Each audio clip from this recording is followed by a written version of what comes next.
there are several ways in which we can educate ourselves and our children. I endeavored to create one of those when I wrote my book, The Constitution Study, back in 2020. Mr. Stansbury used another technique, a catechism. Now, most people think of catechism as a form of religious instruction. While many denominations use catechisms in their education, to catechize someone, according to Merriam-Webster's online dictionary, is to instruct systematically, especially by question, answer, and explanation and corrections. A catechism is a question and answer form of education. But why use a catechism to learn about the Constitution? For the same reason many early church leaders used them, to help people memorize important facts. As an educator, I learned early on that questions are powerful tools of the trade.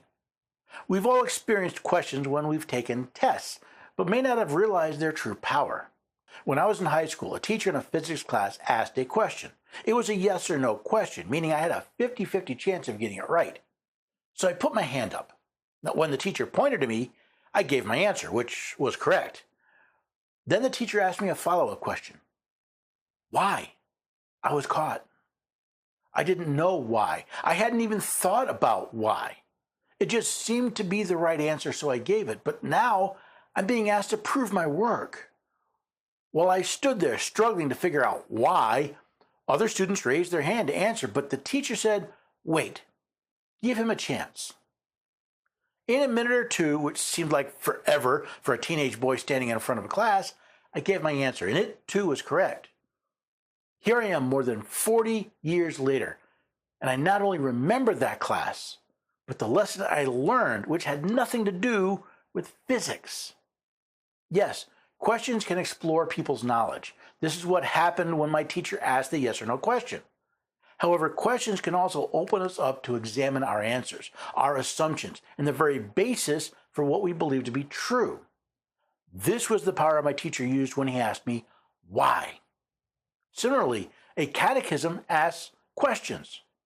Some of those questions are simple tests of knowledge, like when Mr. Stanton's Catechism of the Constitution asks, question, in what country do you live? Answer, in the United States of America. It is a simple test of a person's knowledge, of rote memorization. Though a good catechism can do more. Why is this country called the United States? Because it is made up of a number of states, which were once separate, but afterwards agreed to unite together. What do you mean by a state? I mean any district of country where people are all under one government. By using a question and answer format, the catechism is meant to educate the student. Something about that format also assists in memorization. I think the most powerful feature of catechism is the personalization of the information. Sure, at first you are given the answer, but do you agree with it? Is there a point to be argued? Also, since catechisms generally go from simpler to more complex questions and answers, the student has the ability to build their knowledge not on the abstract, but in the context that has already been established in the catechism. Is some government necessary in every country? Certainly. Without it, nobody would be safe. Not only our property, but our lives would be in danger. Cannot all people of the country govern themselves? If every man was perfectly virtuous and knew what would be best for himself and others, they might. But this is far from being the case, and therefore, the people of every country are and must be governed. How is this done? Laws are made, which all must obey. Whoever disobeys them is punished. Do you see how idea is built upon idea, precept upon precept? That's one of the features of Mr. Stansbury's Catechism that I find so beneficial.